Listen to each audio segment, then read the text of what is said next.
Hello everyone, welcome back to the channel, and in today's video we are going to see the interview questions of the company HCL. And as you all know that many of yours interview scheduled with the HCL, and in the HCL interview usually technical round and HR round questions are being asked, and many people have many confusions regarding the technical round of HCL, because some says that they ask Java, some says that they ask C++ questions, but I have kept a mix of Java and C++ questions in this video, and all the questions that are covered in this video are previously asked in the HCL interview, so it will be very helpful for your preparation. So let's start with the video now. The first question is, what is the significance of finalize method in Java? So now if you are not familiar with Java, they might not ask you this question. If you have said already that yes, I already know Java language, then only you will get this question. If you are a C++ coder or any other language coder, you might not get this question. Okay, so let's see the answer for this. Finalize method is called as the last chance for an object to carry out a cleanup activity before the garbage collector reclaims it. It involves releasing any fixed order, resource held, termination of connection if open, and more. Okay, so this is the basic use for finalize method in Java. The next question is, what is the role of polymorphism in Java? Now OOPS concepts are very much important. You need to know OOPS concept before setting for your interview. So polymorphism is a concept of OOPS. Now let's see the answer for this question. Polymorphism is extensively used in implementing inheritance. It allows the objects with a different internal structure to share the same external interface. Moving on with the next question. What is input output in C++? Input output stream is the standard input output stream in C++ containing cin, cout and other methods. The input streams allowed inputs from the console or user. The output stream displays the operation results to the user or the output device. So input output basic question. So sometimes you need to also read such kinds of questions, because they might not ask you very high level questions, but some basic questions also you can get. Next question is, state the major differences between a constant variable and a global variable. So what is a constant variable? It has a fixed value that cannot be changed throughout the program, and global variable is it can be changed and is accessible by all the functions in a program. Let's move on to the next question now. What do you understand by the nested classes? Object-oriented programming languages allow defining a class inside another class. The enclosed class is the nested class. It has the same access rights as other class members, serving as another member of the outer class. So this is what it means by nested means basically something, one thing is kept inside another, that is called as nested. Okay, so you can understand it by this way, what is meant by nested classes. The next question is, what is cloud computing? How is it useful today? Cloud computing is a technique of storing, processing and managing data in a shared network of remote servers over the internet. The data is distributed and hence more secure.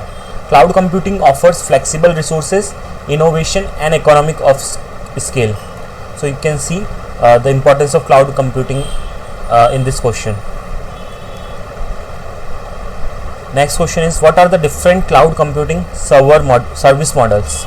So this is a very common question related to cloud computing. There are basically three cloud computing service models, that is IaaS, PaaS and SaaS.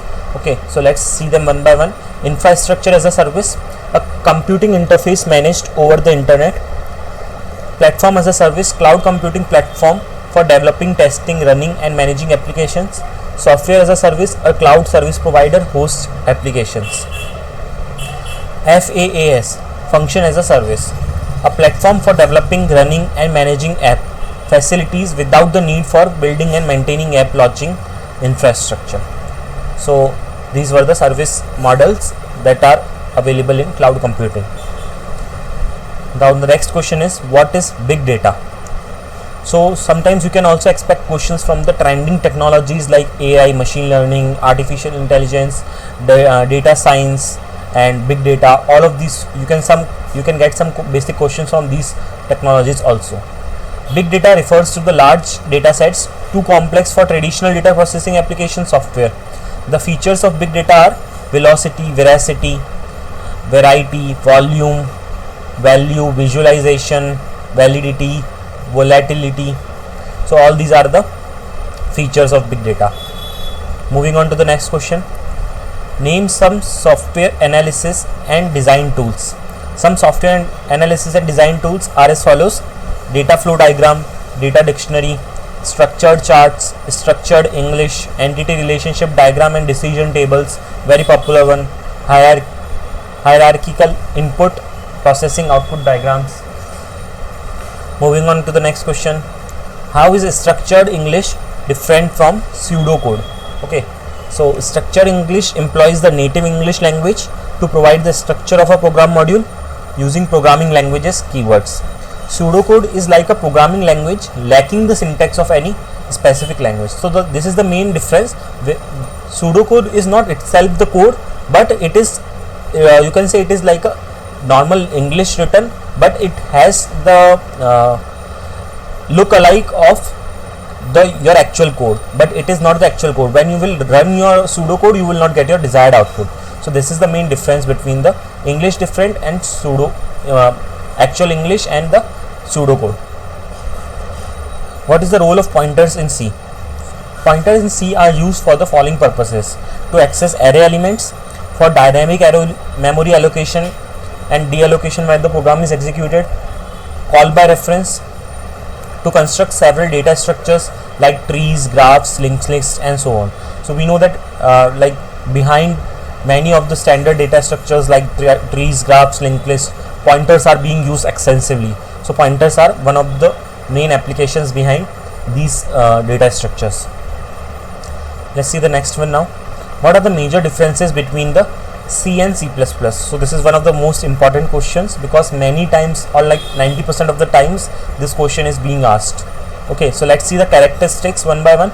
So first characteristics is inheritance. So C++ support inheritance, whereas C does not support inheritance, because C++ is the OOPS and C does not follow OOPS. Okay, OOPS stands for object oriented programming. The next characteristics is emphasis. It focuses on data instead of method or procedure, whereas C focuses on method or process rather than data. So this is the main difference between both of them. The next one is access modifiers. C++ has access modifiers, whereas C structures the lack access modifiers. Next is exceptional handling. C++ supports exceptional handling, whereas C does not, because we know C++ supports object oriented programming.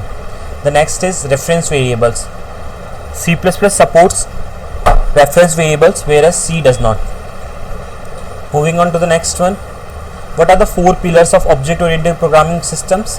The pillars of object oriented programming are as follows, which is inheritance, abstraction, encapsulation, and polymorphism. Let's see a brief about them. Inheritance, basing an object or class upon another class or object. Abstraction, selecting data from a pool to show only the relevant details to the object. Encapsulation, wrapping data in a single unit. Polymorphism, allowing using class exactly like its parent to avoid confusion. Moving on to the next one. What are aggregate functions in SQL? SQL is a standard query language. An aggregate function relies on a set of values to return a single value. Following are some SQL aggregate functions. AVG gives the average of a set. MIN gives the minimum value in a set.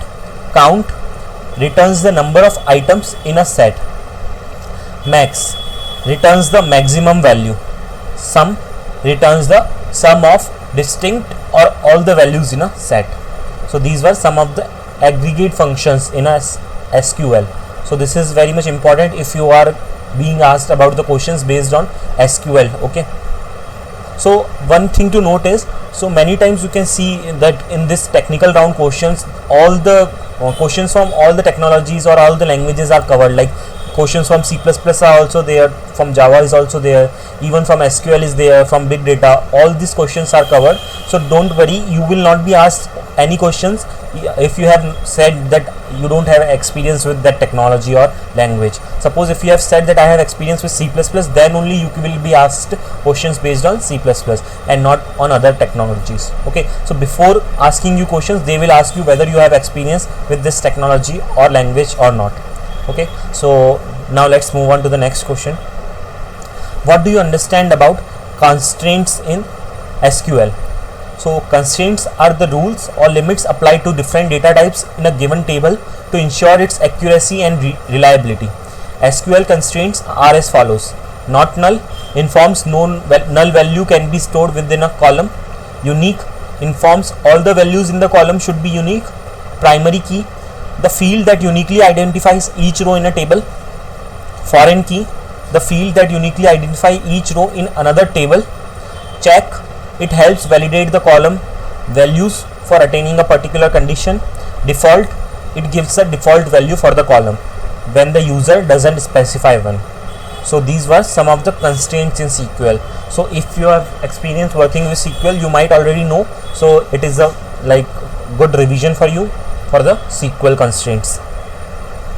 So this was the first part for the SQL technical round questions.